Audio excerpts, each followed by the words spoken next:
So whenever there's a dynamic between a manager and a direct report, in those two seats, so there's two seats, one person's the manager, one person's the direct report. In those two seats, someone always sits in the author seat and someone always sits in the editor seat. And knowing what seat to sit in is key.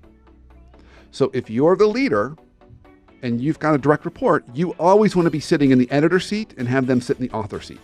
It's a better use of your time. So for example, if you think about the best direct reports you've ever had, they would come to you and say, hey, Whitney, there's a problem. Here's what I think we should do about it. I'd love to get your thoughts.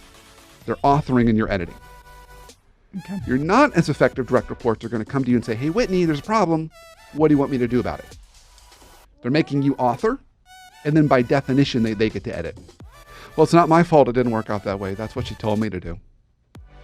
So the reason why I'm making this distinction is in this particular case with this individual, in midstream, they need to be authoring more. Okay.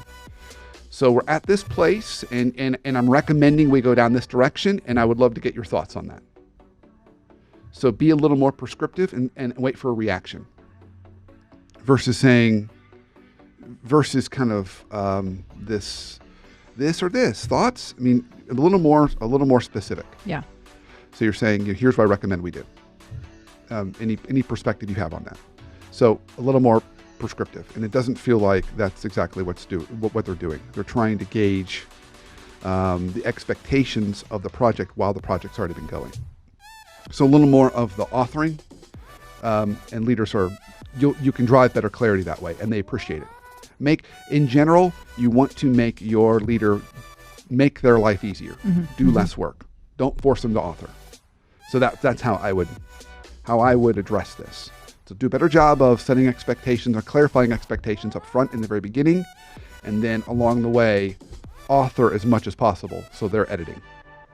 There's if this fits, there's a statement that we like to use of be the task master, not the task asker. Oh. Feels like that kind of fits there. Yeah. Like master the task. Don't ask about every one of them. Yeah, you don't want to ask about everyone. That's exactly right, because it feels like A, you're making that leader do more work, which is going to be irritating to them, and B, it's going to feel like you're not competent or confident. Yeah. So you really want to be the master of that, which is the authoring piece. Yeah, nice, nicely done. I'm stealing that. You're welcome. You can. I stole it. So we're not at a break yet. So let's go into the next one. One more. Perfect. Dear workplace therapist. I lead a team of 6 direct reports. One member of my team, we'll call Jack, is creating a bit of stress for me in that he doesn't seem to take social cues. For example, he's the person in our meetings who is constantly interrupting others with his own thoughts, or he will go on and on talking without ever making a point. He arrives to my office without an appointment to ask detailed questions, without giving me notice to prepare for in-depth discussions. I don't have time to waste. Efficiency is key. How can I help Jack learn that he needs to practice some self-control?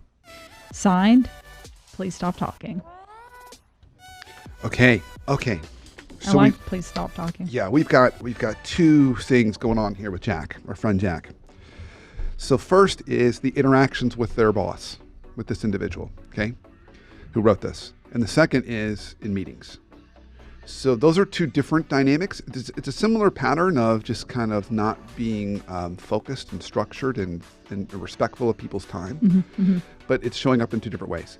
So let's talk first about the second part of the question, which was that in the meetings with their boss, Jack's the person who wrote this, Jack is in the meeting with her or him, okay?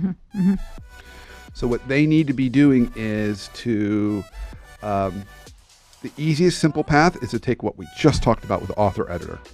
Jack should be coming in prepared to those meetings. So what this leader needs to do is teach Jack what that means, what that needs to look like for them. Maybe that means, Jack, you need to prepare the agenda for the meeting and then come in with that prepared, or you need to have a 1-pager with kind of what you want to talk about on that. And that's, you need to create that structure. So force Jack to come in having already structured his thoughts and either put it down on paper or send it as part of a calendar invite, whatever it happens to be.